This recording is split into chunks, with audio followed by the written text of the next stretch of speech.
Nunca imaginé que volvería a casa ese día para encontrar a mi propia hija empacando mis cosas como si fuera basura. Había salido temprano esa mañana para mi cita médica de rutina, pero el doctor se retrasó y decidí regresar por mis lentes de lectura que había olvidado sobre la mesa del comedor. Al girar la llave en la cerradura, escuché voces en el segundo piso. Voces que no deberían estar ahí. Subí despacio, con el corazón latiendo más fuerte de lo normal, y lo que vi me heló la sangre.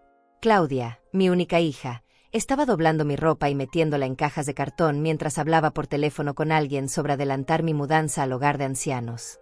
Mi propia hija estaba organizando mis pertenencias para enviarme a un lugar donde yo jamás había dicho que quería ir. Me quedé paralizada en el umbral de la puerta, observando cómo manejaba mis vestidos favoritos con total desprecio.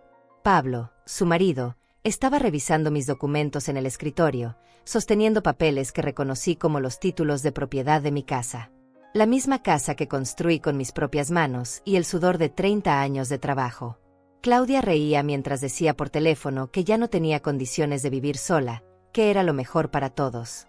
Para todos menos para mí, por supuesto. Sentí como si el piso se abriera bajo mis pies. Esta era mi hija, la niña que crié sola después de quedar viuda, la que siempre dije que era mi orgullo y mi razón de vivir.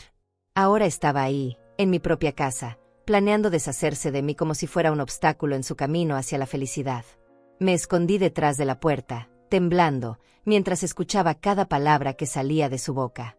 Hablaba de papeles que ya había firmado, de una cama que ya estaba reservada, de cómo sería mucho mejor para mi salud mental estar rodeada de gente de mi edad. Pablo levantó la vista de los documentos y sonrió con esa mueca que siempre me había resultado inquietante. Ahora entendía por qué. Sus ojos brillaban con una codicia que me revolvía el estómago. La casa que tanto amaba, donde había criado a mi hija, donde había llorado la muerte de mi esposo, donde había construido cada rincón con amor y sacrificio, ahora era solo una propiedad que ellos querían para sí mismos. Claudia colgó el teléfono y le dijo a Pablo que todo estaba listo para el lunes. El lunes. Eso era en 3 días. 3 días para que mi propia familia me enviara a un lugar donde no quería estar, donde no conocía a nadie, donde moriría lentamente de tristeza y abandono. Mis piernas comenzaron a temblar.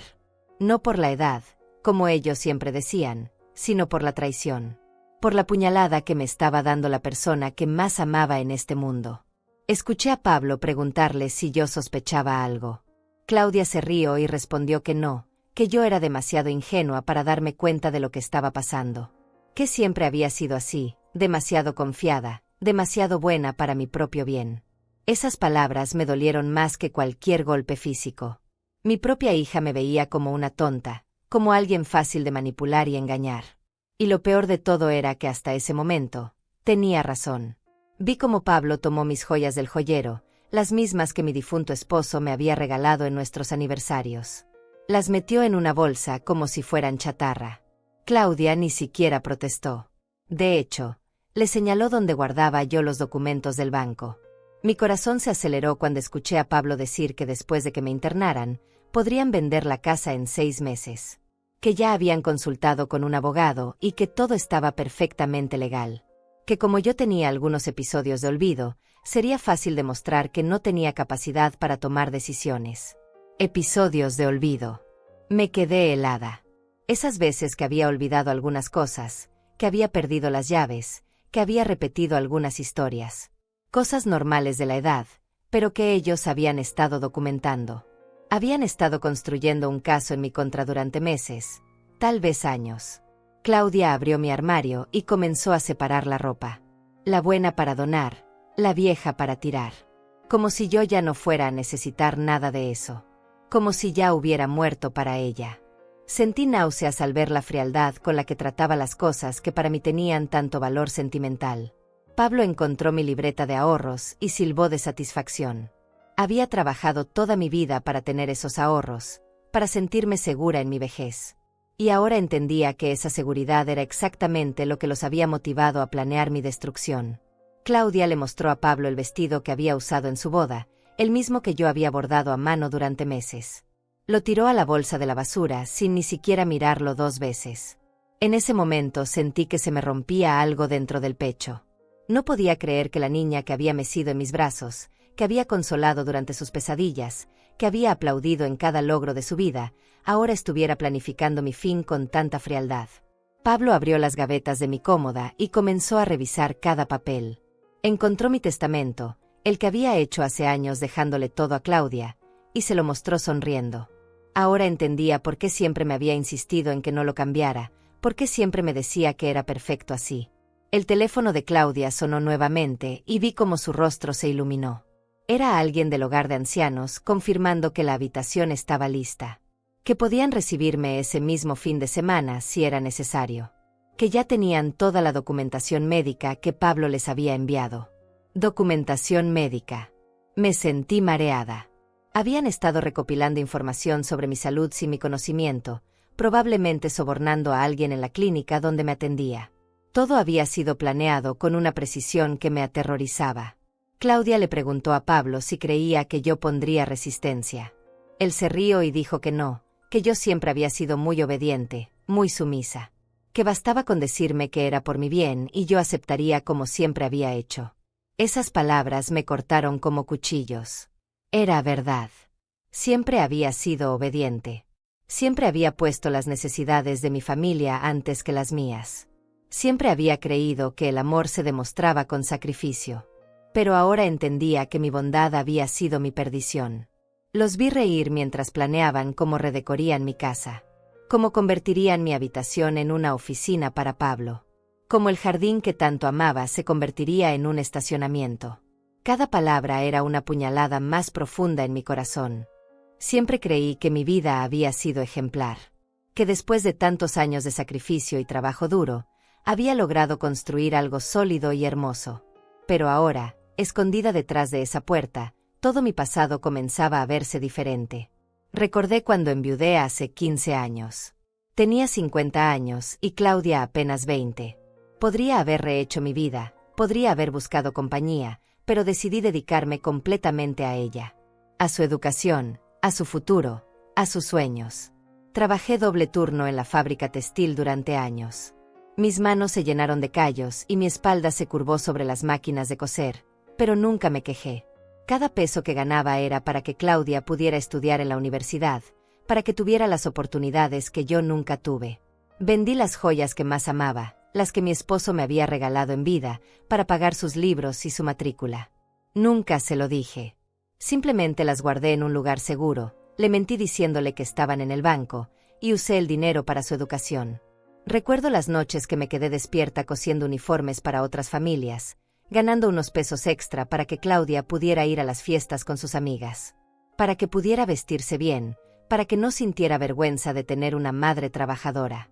Cuando se graduó de contadora, lloré de felicidad. Había logrado mi objetivo. Mi hija era una profesional, una mujer independiente que podría valerse por sí misma. Pensé que todo mi sacrificio había valido la pena. Pero ahora, recordando esos momentos con esta nueva perspectiva, me daba cuenta de que algo había cambiado en Claudia durante esos años universitarios. Había comenzado a verme diferente, como si mi trabajo y mi condición social fueran motivo de vergüenza. Cuando conoció a Pablo, hace 5 años, yo me alegré tanto. Pensé que por fin mi niña había encontrado el amor. Él era arquitecto, tenía un buen trabajo, venía de una familia acomodada. Parecía el hombre perfecto para ella. Pero desde el primer día que lo traje a casa, noté cómo miraba todo. No con admiración o curiosidad, sino evaluando. Sus ojos recorrían cada rincón como si estuviera calculando el valor de cada objeto, de cada mueble, de cada metro cuadrado. Recuerdo que le mostré con orgullo las mejoras que había hecho en la casa a lo largo de los años. La cocina que había remodelado con mis propias manos, el jardín que había cultivado con tanto amor, las habitaciones que había decorado poco a poco con mis ahorros. Pablo sonreía y asentía, pero había algo en su mirada que me inquietaba. Una frialdad que no entendía, pero que me hacía sentir incómoda en mi propia casa. Claudia parecía no darse cuenta. Estaba demasiado enamorada para ver lo que yo comenzaba a intuir. Cuando se casaron, hace 3 años, insistí en hacer la boda en mi casa. Quería que fuera perfecta, que Claudia tuviera el día de ensueño que se merecía. Gasté todos mis ahorros en esa celebración. Contraté los mejores servicios, compré el vestido más hermoso, decoré cada rincón como si fuera un palacio. Claudia lucía radiante, pero durante toda la ceremonia noté que Pablo estaba más interesado en los comentarios de los invitados sobre la casa que en su propia esposa. Escuché cómo le decía a sus amigos que era una propiedad muy bien ubicada, que tenía un gran potencial de revalorización. En ese momento pensé que solo era un comentario casual, pero ahora entendía que ya estaba evaluando mi casa como su futura herencia. Ya estaba planeando mi futuro sin consultarme. Después de la boda, comenzaron las visitas constantes. Al principio me alegré. Pensé que querían pasar tiempo conmigo, que valoraban mi compañía. Pero poco a poco me di cuenta de que siempre tenían alguna sugerencia sobre cómo mejorar la casa, sobre qué cambios harían ellos si fuera suya. Pablo empezó a ofrecerse para ayudarme con los trámites bancarios, con los documentos legales, con todo lo que según él era muy complicado para una mujer de mi edad. Yo, ingenua como siempre, se lo agradecí. Pensé que era maravilloso tener un yerno tan atento y servicial. Claudia también cambió su actitud hacia mí. Comenzó a tratarme como si fuera una niña que no podía tomar decisiones por sí misma. Siempre tenía una opinión sobre lo que yo debía hacer, sobre cómo debía gastar mi dinero, sobre cómo debía organizar mi vida. Cuando cumplí 65 años, me sugirieron que sería buena idea hacer algunos exámenes médicos preventivos. Que a mi edad era importante cuidar la salud mental tanto como la física. Nuevamente, pensé que era una muestra de amor y preocupación por mi bienestar. Pero ahora, escuchando su conversación, entendía que esos exámenes habían sido parte de su plan. Habían estado recopilando evidencia médica para demostrar que yo no tenía capacidad para vivir sola, para tomar decisiones importantes sobre mi vida y mi patrimonio. Recordé todas las veces que Claudia me había insistido en que firmara papeles que según ella eran para mi protección.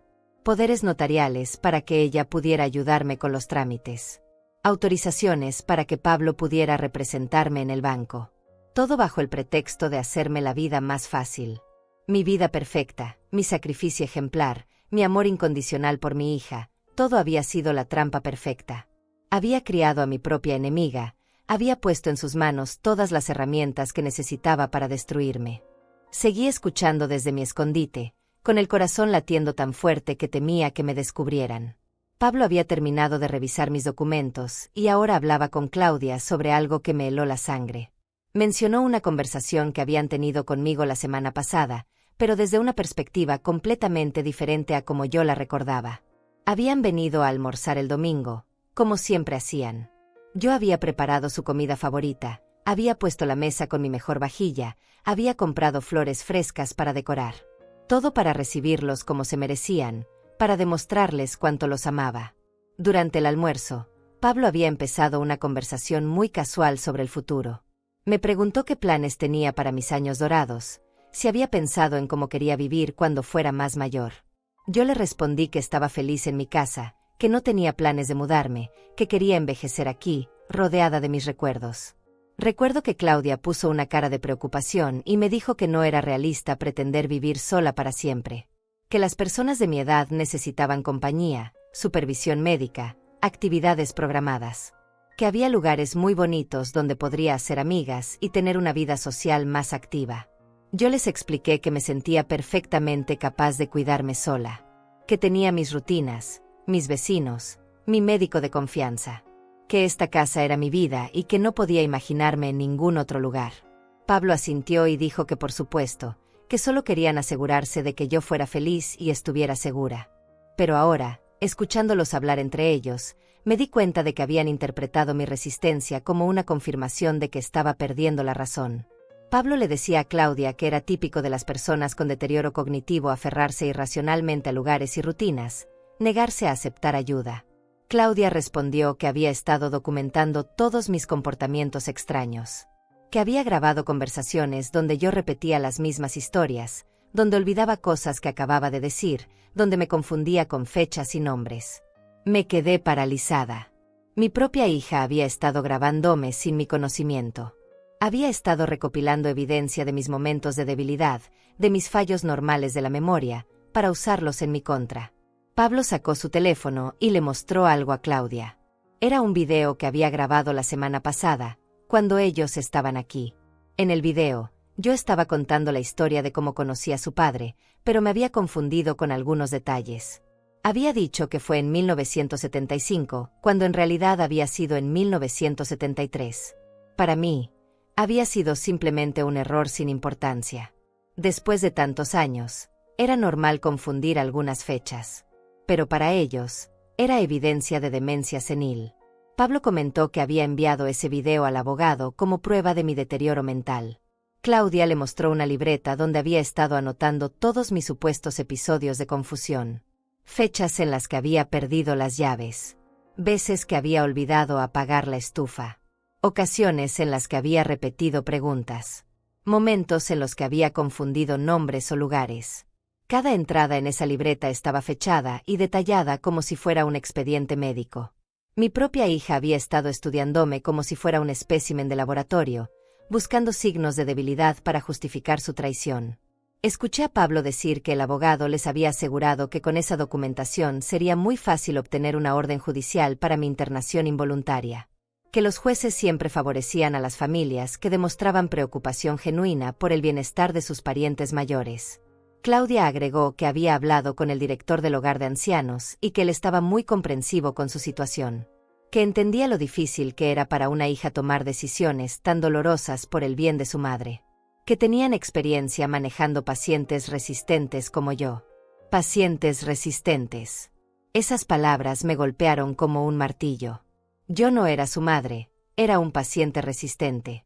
No era una persona con derechos y sentimientos. Era un problema que había que resolver. Pablo mencionó que había visitado el lugar la semana pasada, mientras yo creía que estaba trabajando. Había firmado todos los papeles preliminares, había pagado el depósito, había elegido la habitación donde me confinarían. Todo sin consultarme, todo a mis espaldas.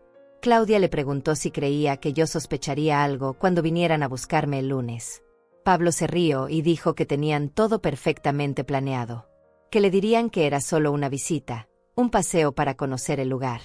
Que una vez que estuviera adentro, sería muy difícil que pudiera salir. Escuché cómo planeaban mentirme hasta el último momento. Cómo iban a usar mi confianza en ellos para llevarme como un cordero al matadero. Cómo iban a sonreír mientras me traicionaban de la forma más cruel posible. Pablo sacó un papel del escritorio y se lo mostró a Claudia. Era una copia de mi testamento, pero había marcas y anotaciones en los márgenes.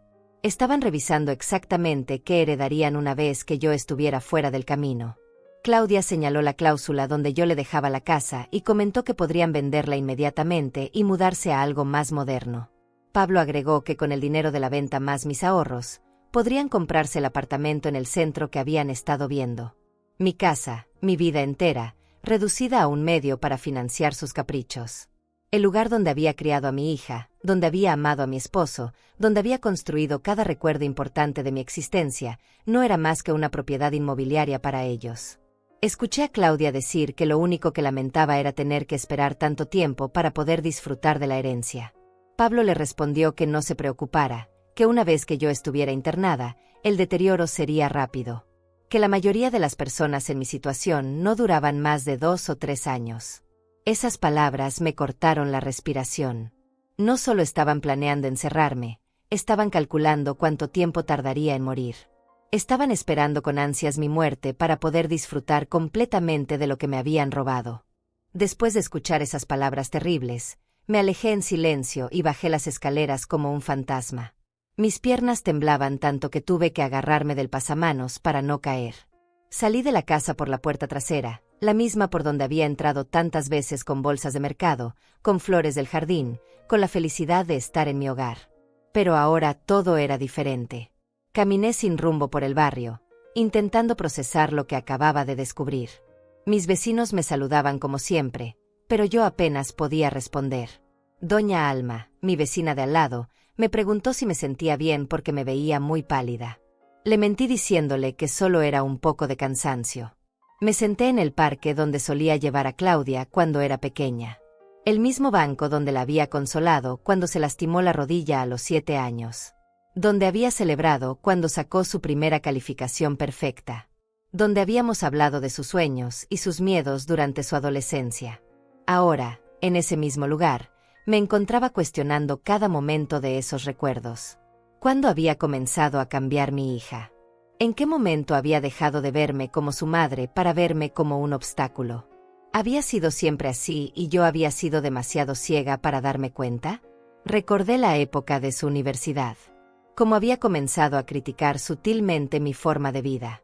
Mis muebles eran demasiado viejos, mi ropa demasiado anticuada, mis opiniones demasiado simples. Al principio pensé que era normal, que los jóvenes siempre creen saber más que sus padres. Pero ahora me daba cuenta de que no era rebeldía juvenil. Era desprecio. Desprecio por la mujer que había sacrificado todo por darle una mejor vida. Desprecio por la madre que había trabajado hasta sangrar los dedos para pagarle la educación que la hacía sentirse superior a mí. Pensé en todas las veces que había notado algo extraño en su comportamiento, pero había decidido ignorarlo. Como cuando empezó a preguntarme obsesivamente por mis contraseñas bancarias, diciéndome que era por seguridad. Como cuando comenzó a insistir en que firmara papeles que según ella me protegerían legalmente. Recordé el día que Pablo me sugirió que hiciera un testamento. Yo no había pensado en eso hasta entonces, pero él me convenció de que era importante tener todo en orden. Me llevó con un abogado que supuestamente era muy bueno, muy confiable. Ahora me preguntaba si ese abogado no estaría trabajando con ellos desde el principio. El testamento que firmé le dejaba todo a Claudia. Me pareció natural en ese momento. Ella era mi única hija, mi única familia. ¿A quién más le iba a dejar mis bienes? Pero Pablo había insistido mucho en que incluyera cláusulas específicas sobre la casa, sobre mis ahorros, sobre cada detalle de mi patrimonio. Pensé en todas las veces que Pablo había venido solo a visitarme, cuando Claudia estaba trabajando. Siempre tenía alguna excusa, traerme medicamentos, ayudarme con algún trámite, revisar algo de la casa. Pero ahora entendía que estaba estudiando mi rutina, mis hábitos, mis debilidades. Recordé cómo había comenzado a hacerme comentarios sobre mi edad. Que ya no era tan joven, que debía cuidarme más, que no debía hacer esfuerzos innecesarios. Al principio me pareció dulce que se preocupara por mí. Ahora veía que estaba plantando las semillas de la duda sobre mi capacidad para valerme por mí misma. También recordé las visitas médicas que había comenzado a sugerirme. Chequeos preventivos, estudios de memoria, evaluaciones geriátricas. Todo bajo el pretexto de mantenerme saludable. Pero ahora entendía que estaba construyendo un expediente médico que justificaría mi internación forzosa. El doctor que Pablo me había recomendado era muy amable, muy comprensivo. Siempre me hacía las mismas preguntas sobre mi memoria, sobre mi capacidad para realizar tareas cotidianas, sobre mi estado emocional. Yo respondía honestamente, sin saber que cada respuesta era utilizada para construir un caso en mi contra. Pensé en todas las veces que había perdido algo o había olvidado algo sin importancia, y como Claudia siempre estaba ahí para recordármelo, para anotarlo, para documentarlo. Mi propia hija había convertido los fallos normales de la edad en evidencia de mi incompetencia mental. Recordé la vez que olvidé apagar la estufa después de cocinar. Había salido al jardín a regar las plantas y cuando regresé, encontré a Claudia apagándola con cara de preocupación. Me hizo sentir tan culpable, tan irresponsable. Ahora me preguntaba si realmente había sido un olvido mío o si ella había hecho algo para que pareciera así. Había veces que encontraba cosas fuera de lugar en mi casa. Las llaves en sitios donde estaba segura de no haberlas dejado. Papeles importantes que aparecían en gavetas equivocadas. Claudia siempre me decía que era normal, que a mi edad era común tener estos lapsus. Pero ahora sospechaba que alguien había estado moviendo mis cosas deliberadamente. Pensé en todas las conversaciones que habíamos tenido sobre mi futuro. Como Claudia siempre insistía en que algún día tendría que considerar otras opciones de vivienda. Lugares donde pudiera tener más compañía, más supervisión, más actividades sociales. Yo siempre me negaba, pero ella persistía con una paciencia que ahora entendía que era calculada. Me acordé de la vez que Pablo me mostró un folleto de un hogar de ancianos. Dijo que lo había encontrado en la calle y que había pensado que podría interesarme solo para conocer las opciones disponibles. El lugar se veía hermoso en las fotos, con jardines bien cuidados y habitaciones cómodas. Pero ahora sabía que no había sido casualidad. Recordé todas las veces que habían venido con amigos o familiares de Pablo, y como siempre terminaban hablando de casos de personas mayores que habían tenido que mudarse a residencias geriátricas. Historias sobre ancianos que se habían lastimado viviendo solos, que habían tenido accidentes, que habían sido víctimas de robos o estafas. Cada historia era contada con tanta compasión, con tanta preocupación aparente. Pero ahora veía que eran campañas de miedo diseñadas para hacerme creer que vivir sola era peligroso, que necesitaba protección, que la única solución responsable era internarme en un lugar seguro. Pablo siempre terminaba esas conversaciones diciendo que él jamás permitiría que algo malo me pasara, que siempre estaría ahí para cuidarme, para tomar las decisiones difíciles si yo no podía hacerlo. Palabras que en su momento me tranquilizaron, pero que ahora sonaban como amenazas. Pensé en cómo habían manipulado cada aspecto de mi vida durante años. Cómo habían usado mi amor por Claudia, mi confianza en Pablo, mi deseo de ser una buena madre y suegra, para construir la trampa perfecta. Habían sido pacientes, meticulosos, despiadados. Me quedé en ese banco hasta que oscureció, llorando por la hija que había perdido, por la vida que estaba a punto de perderme, por la traición más dolorosa que una madre puede experimentar. Pero también, por primera vez en mucho tiempo, empecé a sentir algo más que tristeza y miedo. Empecé a sentir rabia. Esa noche no pude dormir. Me quedé despierta hasta el amanecer, planeando cada movimiento. Si ellos podían ser calculadores y pacientes, yo también podía serlo. Si habían usado mi confianza en su contra, era hora de que aprendieran que subestimar a una mujer de 65 años había sido su error más grande. Al día siguiente, muy temprano, me vestí con mi mejor ropa y salí de casa antes de que ellos pudieran venir a verificar sus preparativos. Tenía 72 horas antes del lunes, 72 horas para desenmascarar años de mentiras y manipulación. Mi primera parada fue el banco. Llevaba conmigo todos mis documentos originales, los que guardaba en mi caja fuerte personal, no los que Pablo había estado revisando. Cuando llegué, pedí hablar con el gerente, el señor Martínez, quien me conocía desde hacía más de 20 años. Le expliqué que necesitaba revisar todos los movimientos de mis cuentas de los últimos 3 años, todas las autorizaciones que había firmado, todos los poderes que había otorgado. El señor Martínez se mostró preocupado por mi expresión seria y me acompañó personalmente a revisar cada documento. Lo que descubrí me heló la sangre. Pablo había estado retirando pequeñas cantidades de mis ahorros durante meses. Cantidades lo suficientemente pequeñas como para no llamar mi atención, pero que sumadas representaban una fortuna. Había usado los poderes que yo le había dado para transferir dinero a cuentas que yo no conocía. El gerente me mostró las firmas en los documentos de autorización. Eran mías, pero yo no recordaba haber firmado la mayoría de ellos. Pablo había venido solo, me explicó el señor Martínez, siempre con documentos que según él yo había firmado en casa porque no podía trasladarme al banco. Pedí copias de todo. Cada retiro, cada transferencia, cada documento. El señor Martínez me preguntó si había algún problema, si necesitaba ayuda. Le dije que sospechaba que alguien estaba abusando de mi confianza y que necesitaba proteger mis bienes antes de que fuera demasiado tarde. Inmediatamente cancelé todos los poderes que había otorgado. Cambié las claves de acceso a mis cuentas. Establecí que ninguna transacción mayor a 100 pesos podría realizarse sin mi presencia física en el banco. El señor Martínez me aseguró que mis ahorros estarían completamente protegidos. Desde el banco, me dirigí a la notaría donde había hecho mi testamento. Necesitaba hablar con el abogado que Pablo me había recomendado. Cuando llegué, la secretaria me dijo que el licenciado Torres no estaba disponible, pero insistí tanto que finalmente accedió a recibirme. El licenciado Torres se mostró nervioso cuando le expliqué el motivo de mi visita. Le dije que quería revisar mi testamento, que había cambiado de opinión sobre algunas cláusulas. Sus ojos se movían inquietos mientras buscaba mi expediente. Cuando me mostró el documento, noté que había cláusulas que yo no recordaba haber aprobado. Disposiciones muy específicas sobre la venta inmediata de la casa, sobre la liquidación de mis bienes, sobre poderes post-mortem que le daban a Claudia control total sobre mi patrimonio desde el momento de mi muerte. Le pregunté directamente si Pablo le había pagado algo extra por incluir esas cláusulas. El licenciado Torres comenzó a tartamudear, a buscar excusas. Su nerviosismo me confirmó lo que ya sospechaba. Pablo había sobornado a mi propio abogado para que redactara un testamento que les beneficiara más allá de lo que yo había solicitado. Le dije que quería anular ese testamento inmediatamente y hacer uno nuevo. Esta vez, sin la influencia de Pablo, sin las sugerencias de Claudia, solo con mis propias decisiones. El abogado intentó convencerme de que no era necesario, de que el testamento actual era perfecto, pero yo mantuve mi posición.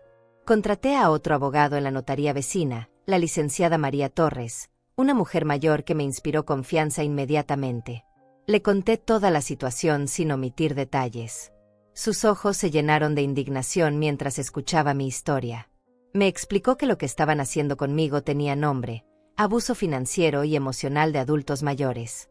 Me dijo que lamentablemente era más común de lo que la gente creía, y que generalmente los familiares eran los principales perpetradores de estos abusos. La licenciada Torres me ayudó a redactar un nuevo testamento. Esta vez, dejé instrucciones muy específicas. Si Claudia alguna vez intentaba internarme contra mi voluntad, perdería automáticamente todos los derechos sobre mi herencia. Establecí un fideicomiso que garantizara mi cuidado en casa si algún día realmente lo necesitara. También incluí cláusulas para que una parte significativa de mis bienes fuera destinada a organizaciones que protegen a adultos mayores víctimas de abuso familiar. Quería que algo bueno saliera de esta pesadilla, que mi experiencia pudiera ayudar a otras personas en situaciones similares. Después de la notaría, me dirigí a la clínica donde el doctor recomendado por Pablo me había estado evaluando. Pedí hablar con el director médico y solicité copias de todos mis expedientes. Quería saber exactamente qué información habían estado recopilando sobre mí. Lo que encontré en mis expedientes médicos me llenó de horror. Había reportes sobre episodios de confusión que yo no recordaba haber tenido. Descripciones de comportamiento errático que supuestamente había mostrado durante las consultas. Evaluaciones psicológicas que sugerían un deterioro cognitivo avanzado. Pero lo más perturbador era que muchos de estos reportes estaban basados en información proporcionada por Pablo y Claudia. Ellos habían estado alimentando al doctor con historias falsas sobre mi comportamiento en casa, historias que él había incluido en mi expediente sin verificar. Le expliqué al director médico que sospechaba que alguien había estado proporcionando información falsa sobre mi estado mental. Solicité una evaluación independiente con un geriatra de mi elección, no con el doctor que Pablo había recomendado. El director se mostró muy comprensivo y me programó una cita inmediata con la doctora Elena Morales, una especialista en geriatría con excelente reputación. También ordenó que se hiciera una investigación interna sobre el doctor que me había estado atendiendo. Durante la evaluación con la doctora Morales, me sometí a todas las pruebas cognitivas y psicológicas disponibles. Quería tener documentación médica irrefutable de que estaba completamente capacitada para tomar mis propias decisiones, para vivir de forma independiente, para manejar mis asuntos financieros. Los resultados fueron exactamente lo que esperaba. La doctora Morales confirmó que tenía las facultades mentales completamente intactas, que no mostraba signos de demencia o deterioro cognitivo, que estaba perfectamente capacitada para vivir sola y tomar decisiones sobre mi vida.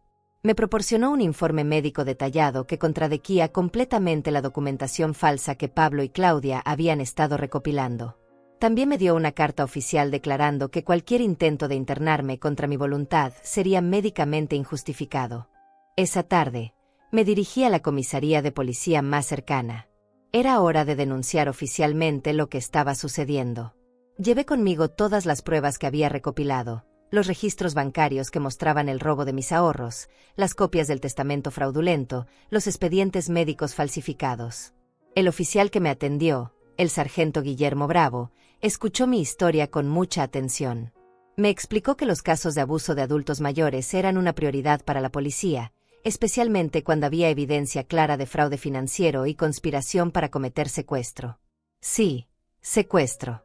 Porque eso era exactamente lo que planeaban hacer conmigo el lunes. Llevarme a la fuerza a un lugar donde no quería estar, contra mi voluntad, bajo pretextos falsos. El sargento Bravo me aseguró que tenían elementos suficientes para actuar. Establecimos un plan. Yo regresaría a casa y actuaría con normalidad hasta el lunes. Cuando Pablo y Claudia vinieran a buscarme para llevarme al hogar de ancianos, la policía estaría esperando. Los arrestarían en el momento exacto en que intentaran sacarme de mi casa contra mi voluntad. El sargento Bravo me dio un dispositivo de pánico que podía activar en cualquier momento si me sentía en peligro. También estacionó una patrulla en las cercanías de mi casa para vigilar cualquier movimiento sospechoso durante el fin de semana. Esa noche, por primera vez en días, pude dormir tranquila. Ya no era una víctima indefensa esperando su destino. Era una mujer que había tomado el control de su vida, que había reunido las armas necesarias para defenderse, que estaba lista para enfrentar a sus enemigos con la verdad como su escudo más poderoso. El domingo por la mañana llegaron temprano, como siempre hacían. Escuché sus voces alegres llamándome desde la puerta principal mientras yo preparaba el café en la cocina. Mi corazón latía acelerado, pero esta vez no era por miedo. Era por la anticipación de lo que estaba a punto de suceder. Claudia entró corriendo y me abrazó como si fuera la hija más amorosa del mundo. Pablo me besó la frente con esa sonrisa falsa que ahora podía ver claramente. Los dos actuaban con una naturalidad que me helaba la sangre. ¿Cómo podían fingir tanto amor mientras planeaban mi destrucción? Desayunamos juntos como una familia normal.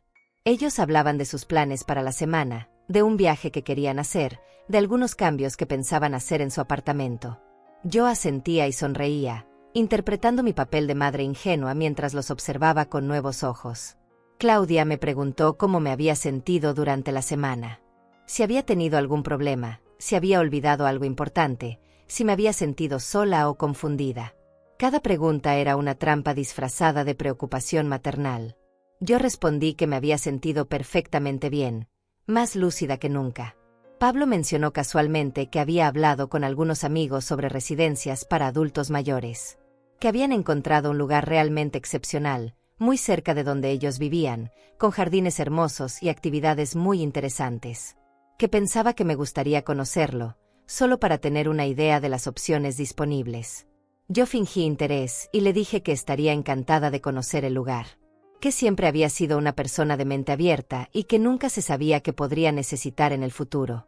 Vi cómo intercambiaron una mirada de satisfacción, creyendo que su plan estaba funcionando perfectamente. Claudia sugirió que podríamos ir mañana mismo, temprano en la mañana, que había llamado y habían dicho que podían recibirnos para una visita, que sería perfecto porque así tendríamos todo el día para recorrer las instalaciones y hablar con el personal. Acepté con entusiasmo fingido. Les dije que me parecía una excelente idea, que estaba ansiosa por conocer el lugar. Pablo se ofreció a pasar por mí a las 10 de la mañana.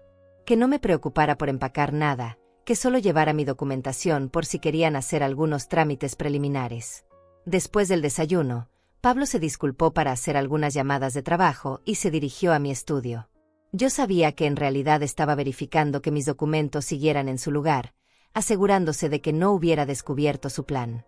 Si hubiera sabido que había cambiado todos mis poderes bancarios, se habría puesto nervioso. Mientras tanto, Claudia me ayudó a lavar los platos y comenzó una conversación muy emotiva sobre lo mucho que me amaba.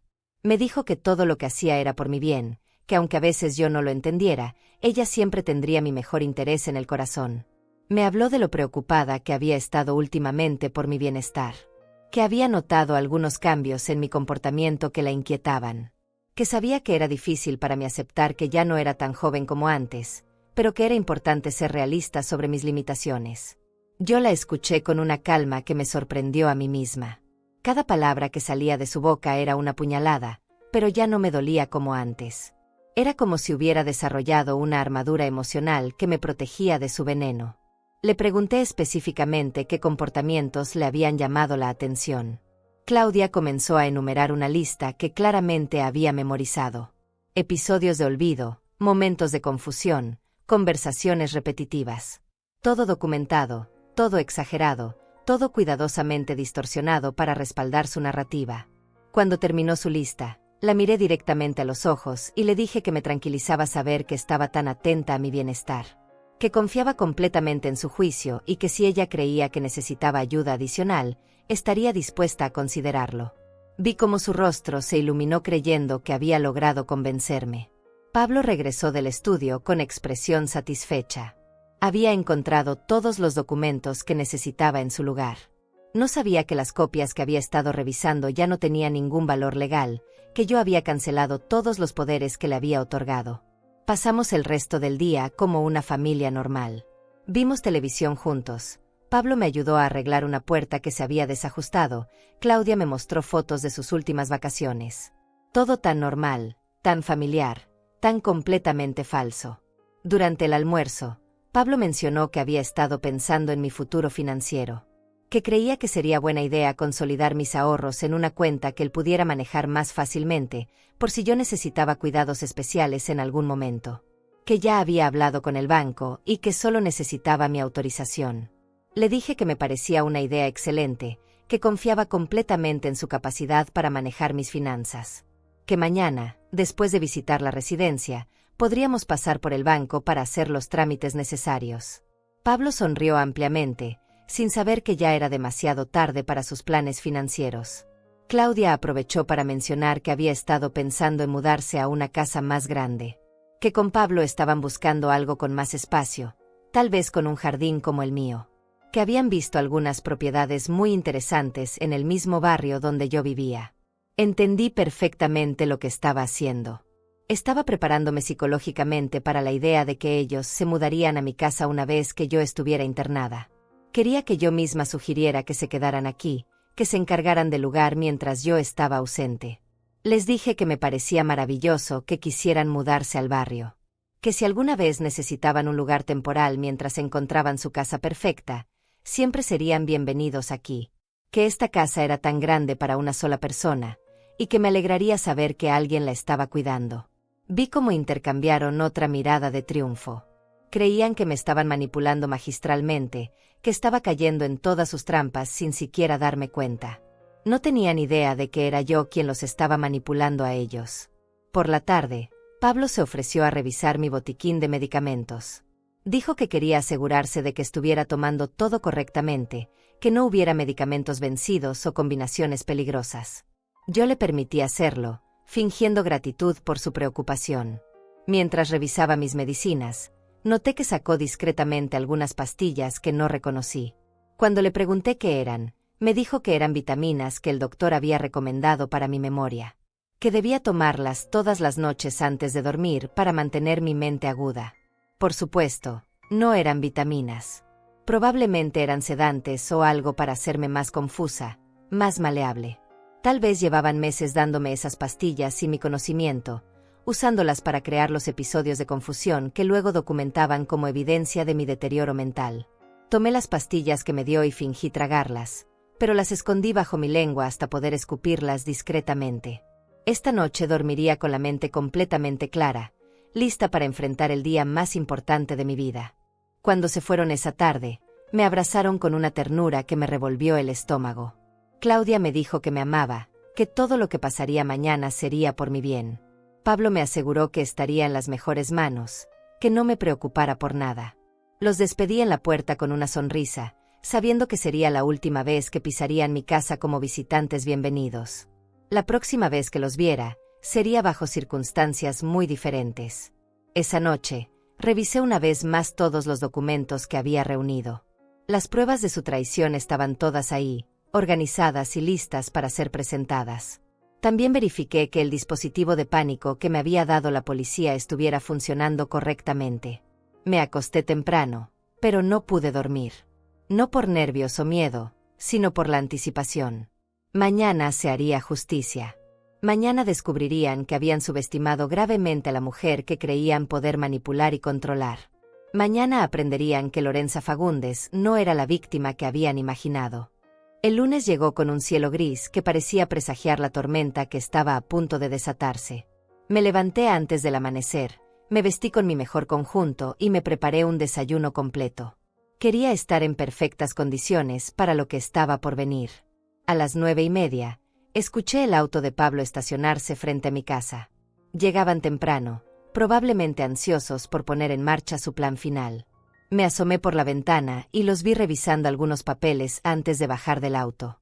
Claudia llevaba una cartera grande, seguramente llena de documentos falsos para justificar mi internación. Cuando tocaron la puerta, les abrí con una sonrisa radiante. Los saludé como si fuera el día más feliz de mi vida. Pablo comentó que me veía muy elegante, muy animada para la visita. Claudia agregó que se alegraba de verme tan entusiasmada con la idea de conocer el lugar. Mientras me ponía el abrigo, Pablo me entregó una pequeña valija que según él había preparado con algunas cosas básicas, por si decidía quedarme a almorzar en la residencia. Cuando la tomé, noté que pesaba más de lo normal. Estaba llena de mi ropa, de mis artículos personales. Habían empacado para una estadía permanente, no para una simple visita. Claudia me preguntó si había tomado mis medicinas matutinas. Le dije que sí, pero que me había olvidado de las vitaminas especiales que Pablo me había dado. Él se ofreció inmediatamente a buscarlas, pero yo le dije que no se preocupara, que las tomaría cuando regresáramos. Subimos al auto y durante el viaje mantuvieron una conversación ligera sobre el clima, sobre los planes que tenían para la semana. Pero yo notaba la tensión en sus voces, la forma como se miraban cuando creían que no los estaba observando. Sabían que este era el momento de la verdad. Cuando llegamos a la residencia, quedé impresionada por las instalaciones. Era realmente un lugar hermoso, con jardines bien cuidados y edificios modernos. Por un momento entendí cómo podían usarlo para convencer a familias legítimamente preocupadas por sus parientes mayores. Nos recibió el director, un hombre mayor de aspecto distinguido que nos saludó como si fuéramos viejos amigos. Se dirigió a mí con una condescendencia que me resultó inmediatamente molesta, hablándome como si fuera una niña pequeña en lugar de una adulta capaz de tomar sus propias decisiones. Pablo y Claudia intercambiaron saludos familiares con el director. Era evidente que habían estado aquí varias veces, que habían estado planeando esto durante mucho tiempo. El director mencionó que mi habitación estaba lista, que habían preparado todo según las especificaciones que ellos le habían dado. Durante el recorrido por las instalaciones, el director me explicaba cada servicio como si ya fuera una residente. Mencionaba los horarios de las comidas, las actividades programadas, las reglas de visitas. Todo en pasado, como si mi mudanza ya fuera un hecho consumado. Claudia caminaba a mi lado, tomándome del brazo como si fuera frágil o inestable. Cada vez que yo hacía algún comentario o pregunta, ella lo interpretaba como una señal de confusión. Si preguntaba por el horario de algo, decía que no me preocupara, que el personal se encargaría de todo. Si admiraba el jardín, comentaba que sería perfecto para mis paseos supervisados. Pablo hablaba con el director sobre aspectos administrativos. Escuché fragmentos de conversación sobre pagos mensuales, sobre cláusulas especiales para residentes resistentes, sobre protocolos de seguridad para personas que intentaran marcharse sin autorización. Cuando llegamos a la habitación que supuestamente habían preparado para mí, sentí un escalofrío. Era pequeña, estéril, con barrotes discretos en las ventanas. La cama tenía barandillas laterales como las de un hospital. Había cámaras de vigilancia en las esquinas. No era una habitación para un huésped voluntario, era una celda elegante. El director me explicó que las cámaras eran para mi seguridad, que las barandillas en la cama eran para prevenir caídas nocturnas, que las ventanas tenían cerraduras especiales para evitar accidentes. Cada medida de seguridad era en realidad una medida de prisión. Claudia sacó de su cartera una carpeta llena de documentos. Eran los papeles de internación, ya llenos con mi información personal, ya firmados por ella como mi representante legal. El director revisó cada documento asentiendo con satisfacción. Pablo me preguntó qué me parecía el lugar. Si me sentía cómoda con la idea de mudarme aquí. Si creía que sería un buen cambio para mi estilo de vida. Yo les dije que me parecía muy interesante, que definitivamente era algo que consideraría para el futuro. Pero entonces Claudia dijo algo que me heló la sangre. Me explicó que no era necesario esperar al futuro, que ya habían tomado la decisión por mí. Que después de consultar con médicos y abogados, habían determinado que ya no tenía capacidad para vivir sola, que lo mejor para mi salud y seguridad era quedarme aquí permanentemente. Pablo agregó que ya habían cancelado los servicios de mi casa, que habían empezado a empacar mis pertenencias. Que entendían que podría ser difícil para mí al principio, pero que con el tiempo me daría cuenta de que era lo mejor que podía pasarme. El director sonrió y dijo que era muy común que los nuevos residentes se sintieran un poco confundidos al principio, que tenían protocolos muy efectivos para ayudar en la transición, que en unos días me habría adaptado completamente a mi nueva rutina. Fue en ese momento que me di cuenta de que no planeaban llevarme de vuelta a casa, que habían venido aquí con la intención de dejarme, contra mi voluntad, sin mi consentimiento, que toda la visita había sido una farsa para facilitar mi secuestro. Les dije claramente que no quería quedarme, que quería regresar a mi casa inmediatamente. Claudia me explicó con voz condescendiente que ya no era mi decisión, que ya no tenía casa, que mi único hogar ahora era este lugar. Pablo sacó unos documentos y me explicó que había vendido mi casa esa misma mañana, que ya no tenía dónde vivir, que todas mis pertenencias estaban siendo donadas o desechadas. Que mi cuenta bancaria había sido transferida a un fideicomiso que ellos administrarían para cubrir los gastos de mi internación. El director llamó a 2 enfermeros fornidos que aparecieron inmediatamente. Me explicó que iban a ayudarme a instalarme en mi nueva habitación, que iban a asegurarse de que tuviera todo lo que necesitaba para sentirme cómoda. Cuando intenté caminar hacia la puerta, uno de los enfermeros me bloqueó el paso suavemente pero firmemente. Me dijeron que entendían que estaba confundida, que era normal sentirse desorientada al principio, pero que no podía irme hasta que me hubiera adaptado completamente. Claudia me abrazó y me dijo que me visitaría muy seguido, que no me sintiera abandonada. Pablo agregó que habían hecho todo esto por amor, porque no podían permitir que me lastimara viviendo sola en condiciones peligrosas. Fue entonces cuando saqué discretamente el dispositivo de pánico que la policía me había dado y lo activé. En cuestión de minutos, escuchamos sirenas acercándose. El director se veía confundido. Pablo y Claudia intercambiaron miradas de pánico. Cuando la policía entró al edificio, el sargento Bravo me vio y sonrió.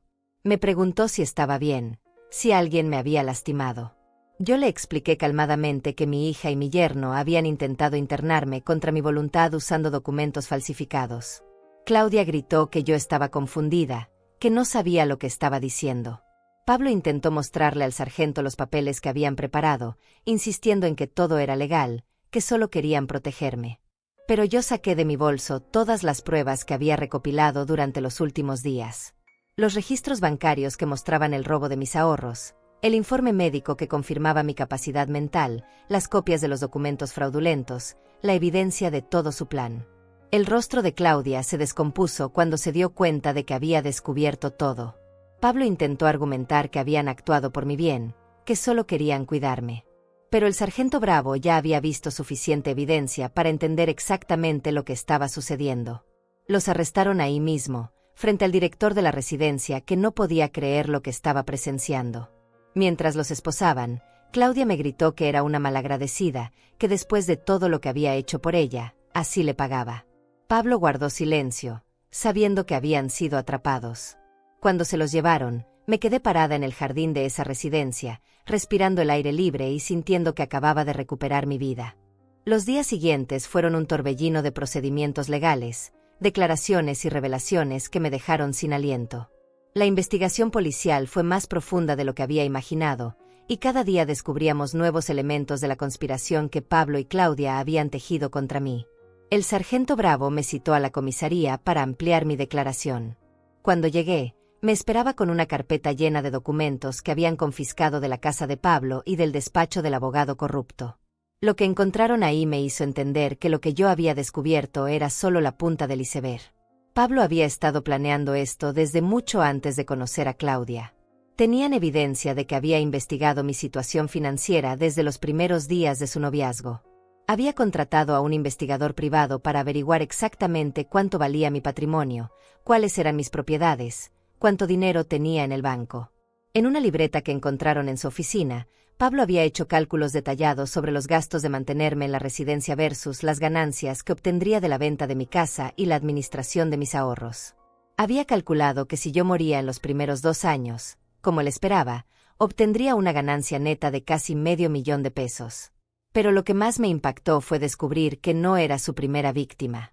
El sargento Bravo me mostró evidencia de que Pablo había tenido otra pareja antes que Claudia, una mujer llamada Luisa Morales, cuya madre había sido internada en circunstancias muy similares a las que habían planeado para mí. La señora Herminia Morales había sido una mujer adinerada de 70 años que vivía sola en una casa hermosa. Pablo había convencido a Luisa de que su madre estaba perdiendo la razón, que necesitaba cuidados especializados. La habían internado contra su voluntad usando el mismo abogado corrupto, los mismos métodos de manipulación médica. La señora Herminia había muerto en la residencia 6 meses después de ser internada. Los médicos dijeron que había sido por causas naturales, pero ahora la policía estaba reexaminando el caso. Pablo había heredado todo a través de Luisa, pero había roto con ella inmediatamente después de que el dinero estuviera en sus manos. Cuando confrontaron a Luisa, ella se quebró y confesó todo. Admitió que había sospechado que algo estaba mal, pero que Pablo la había manipulado tanto que había llegado a creer que realmente estaba actuando en el mejor interés de su madre. Ahora vivía con la culpa de haber participado en la destrucción de la mujer que la había criado. El sargento Bravo me explicó que Pablo era lo que los criminólogos llamaban un depredador de patrimonio. Se especializaba en identificar mujeres jóvenes con madres o parientes mayores adinerados, seducirlas, ganarse su confianza, y luego usar esa confianza para acceder al patrimonio familiar. Claudia, cuando se dio cuenta de la magnitud de lo que había hecho, intentó echarle toda la culpa a Pablo. Alegó que él la había manipulado, que ella realmente creía que estaba haciendo lo mejor para mí. Pero la evidencia mostraba que había sido una participante activa y entusiasta en cada aspecto del plan. En su teléfono encontraron mensajes donde se burlaba de mí con Pablo. Conversaciones donde planeaban qué harían con mi dinero, cómo gastarían la herencia, qué viajes harían una vez que yo estuviera fuera del camino. En uno de los mensajes, Claudia escribía que no podía esperar a que yo muriera para poder vivir la vida que se merecía. El abogado Torres también fue arrestado. En su oficina encontraron evidencia de que había estado ayudando a Pablo con casos similares durante años. Tenía archivos de al menos 5 familias donde había redactado testamentos fraudulentos y había facilitado internaciones forzosas de adultos mayores. La investigación también reveló que el director de la residencia estaba involucrado en el esquema. Recibía comisiones por cada internación forzosa que facilitaba. Tenía habitaciones especiales equipadas como celdas para retener a residentes que intentaran escapar. Su hermoso jardín era una prisión dorada para personas como yo. Durante una de las audiencias judiciales, tuve que enfrentar a Claudia cara a cara. Ella lloró y me pidió perdón, diciéndome que nunca había querido lastimarme, que Pablo la había engañado tanto como a mí. Pero sus lágrimas no podían borrar los años de traición, la frialdad con la que había planeado mi destrucción. Le dije que lo que más me dolía no era que hubiera querido mi dinero, sino que hubiera estado dispuesta a destruir mi dignidad para obtenerlo. Que hubiera preferido verme morir lentamente en una institución antes que seguir siendo la madre que la amaba incondicionalmente. Pablo, por su parte, nunca mostró remordimiento. Durante toda la investigación mantuvo que había actuado legalmente, que todo lo que había hecho estaba dentro de los límites de la ley. Su frialdad era tal que incluso los policías comentaban que nunca habían visto a alguien tan calculador y despiadado. El juicio fue un proceso doloroso pero necesario. Testifiqué sobre cada detalle de su traición, sobre cómo habían usado mi amor contra mí, sobre cómo habían convertido mi bondad en su arma más efectiva. Luisa también testificó sobre lo que le habían hecho a su madre, llorando mientras describía los últimos días de la señora Herminia en la residencia. La doctora Morales testificó sobre mi capacidad mental, confirmando que no había absolutamente nada que justificara una internación forzosa. El señor Martínez del banco explicó cómo Pablo había estado robando sistemáticamente mis ahorros usando los poderes que yo había firmado confiadamente. Durante el juicio salieron a la luz más víctimas. Otros casos donde Pablo había usado métodos similares, otras familias que habían sido destruidas por su codicia. El fiscal describió a Pablo como un depredador serial que se había especializado en explotar el amor familiar y la confianza intergeneracional. Cuando llegó el momento del veredicto, sentí una mezcla de alivio y tristeza. Pablo fue condenado a 15 años de prisión por fraude, robo, conspiración para cometer secuestro y abuso de adultos mayores. Claudia recibió 8 años por complicidad en todos los cargos. El abogado Torres fue inhabilitado de por vida y condenado a 10 años de prisión. El director de la residencia fue clausurado y él también enfrentó cargos criminales. Pero ninguna condena podía devolverme a la hija que había perdido, la inocencia que había sido destruida, la confianza que había sido traicionada. Después del juicio, me senté en las escalinatas del juzgado y lloré. No por Pablo, que nunca había significado nada para mí. Lloré por Claudia, por la niña que había criado con tanto amor, por la mujer en la que había esperado que se convirtiera, por la relación madre-hija que había muerto para siempre. Luisa se acercó a mí y me abrazó. Las dos habíamos perdido algo irreemplazable, las dos habíamos aprendido la lección más dolorosa que una madre puede aprender, que criar a un hijo con amor no garantiza que ese amor sea correspondido. Pero también había aprendido algo sobre mí misma. Había descubierto una fuerza que no sabía que poseía, una capacidad de lucha que había estado dormida durante años. Ya no era la mujer ingenua que había sido víctima de sus mentiras. Era una sobreviviente, una luchadora, una mujer que había recuperado el control de su propia vida. Esa noche, volví a mi casa, a mi verdadero hogar, y me preparé para comenzar el resto de mi vida. Una vida sin Claudia, pero también sin mentiras. Una vida donde tendría que reconstruir mi capacidad de confiar, pero donde al menos sabía que podía confiar en mí misma. 6 meses después del juicio, me desperté en mi propia cama, en mi propia casa, con el sol entrando por las ventanas que Pablo había planeado convertir en estacionamiento.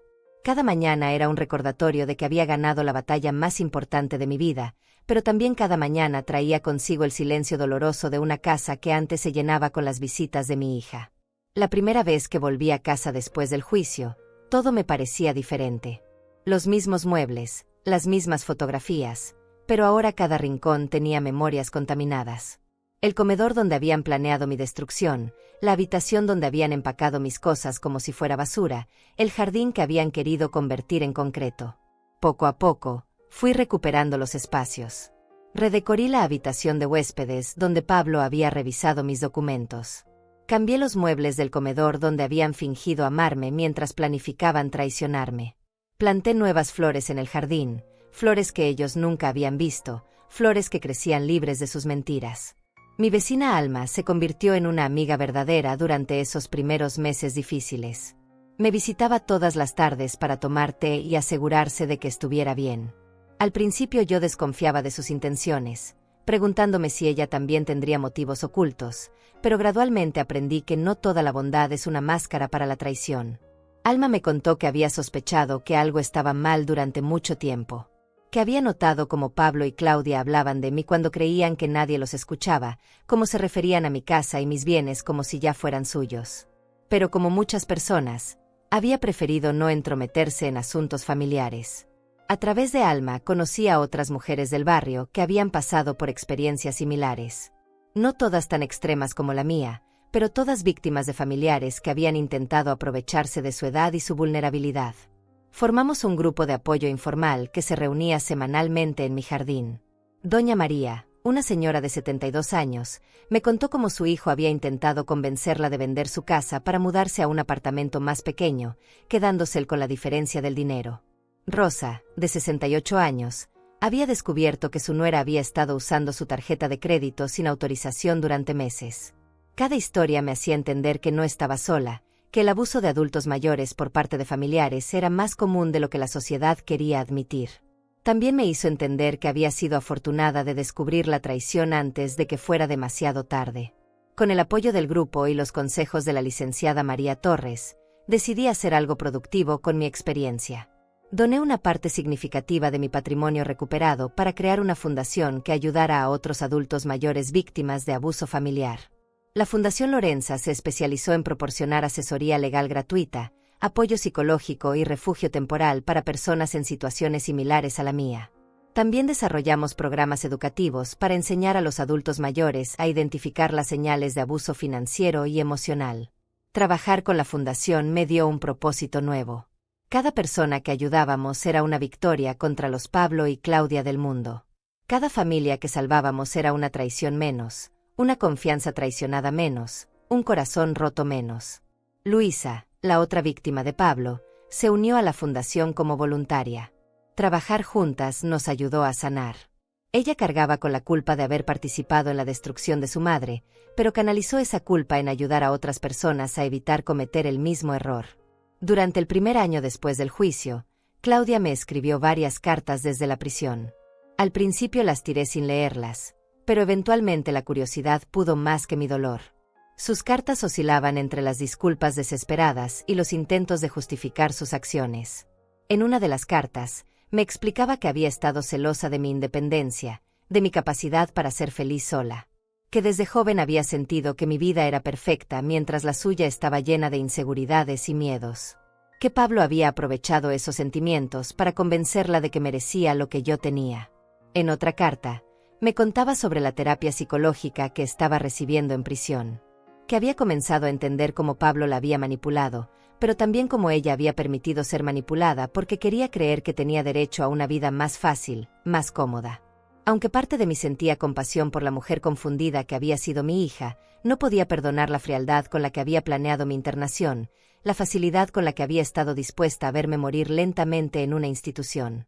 Algunas traiciones son demasiado profundas para ser sanadas con palabras. En el segundo aniversario del juicio, recibí una llamada inesperada. Era Teodoro, un hombre de mi edad que había conocido a través de la fundación. Su esposa había muerto el año anterior, y sus hijos habían intentado aprovecharse de su dolor para estafarlo.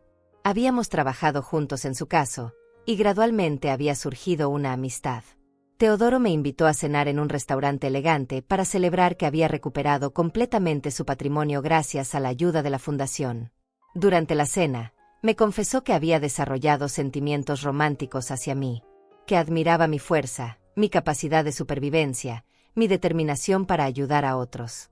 Al principio me sentí incómoda con la idea. Después de lo que había vivido con Pablo y Claudia, mi capacidad para confiar en las intenciones de otras personas estaba severamente dañada. Pero Teodoro fue paciente, comprensivo, y nunca presionó para obtener más de lo que yo estaba dispuesta a dar. Lentamente, muy lentamente, comencé a permitir que alguien más entrara en mi vida. Teodoro nunca me pidió dinero, nunca sugirió que cambiara mi testamento, nunca intentó influenciar mis decisiones sobre mi patrimonio. Sus hijos, ya adultos e independientes, me trataron con respeto y cariño genuino. Un año después, Teodoro me propuso matrimonio. No fue una propuesta grandiosa o romántica, sino una conversación honesta sobre dos personas mayores que habían encontrado compañía y amor en sus años dorados. Firmamos un acuerdo prenupcial que protegía completamente mi patrimonio, no porque desconfiara de él, sino porque había aprendido que la confianza debe construirse sobre bases sólidas. Nuestra boda fue pequeña, íntima, celebrada en mi jardín con nuestros amigos de la fundación y los hijos de Teodoro. Fue la primera vez en años que me sentí completamente feliz, completamente en paz conmigo misma y con mis decisiones. Claudia se enteró de mi matrimonio a través de las noticias locales que cubrían el trabajo de la fundación. Me escribió una carta amarga donde me acusaba de haberla reemplazado fácilmente, de haber encontrado una nueva familia mientras ella se pudría en prisión. No respondí esa carta ni las que siguieron. Hoy, 5 años después de descubrir la traición de mi hija, vivo una vida que nunca imaginé posible. Mi casa se llena regularmente con las reuniones de la fundación, con las visitas de las personas que hemos ayudado, con la risa de los nietos de Teodoro que me adoptaron como abuela. Tengo 70 años y nunca me he sentido más fuerte, más independiente, más en control de mi destino. He aprendido que el amor verdadero no requiere sacrificar la dignidad, que la familia real es la que elegimos, no necesariamente la que nos une la sangre. Algunas mañanas todavía me despierto pensando en la niña que crié, en los sueños que tuve para ella, en la mujer que esperaba que se convirtiera. Pero ya no lloro por esa pérdida. En su lugar, celebro la mujer que me convertí en el proceso de salvarme a mí misma. La experiencia me enseñó que nunca es demasiado tarde para defenderse, para luchar por la propia dignidad, para reclamar el control sobre la propia vida. Me enseñó que la sabiduría de la edad incluye saber cuándo confiar y cuándo protegerse, cuándo ser generosa y cuándo ser firme. Esta tarde, mientras escribo estas líneas en mi jardín, rodeada de las flores que planté después del juicio, puedo decir con certeza que soy libre. Libre de las mentiras, libre de la manipulación, libre de las personas que ven mi bondad como debilidad. Soy Lorenza Fagundes, tengo 70 años, y esta es mi casa. Nadie me va a sacar de aquí otra vez. Nadie va a tomar decisiones por mí otra vez, nadie va a usar mi amor contra mí otra vez. Hoy estoy sola en este momento, escribiendo estas palabras, pero por primera vez en mucho tiempo, estar sola significa estar en paz. Y esa paz, esa libertad, esa dignidad recuperada, no tiene precio. Vale más que cualquier herencia, más que cualquier casa, más que cualquier cuenta bancaria. Vale toda una vida de lecciones aprendidas de la manera más difícil, pero aprendidas al fin.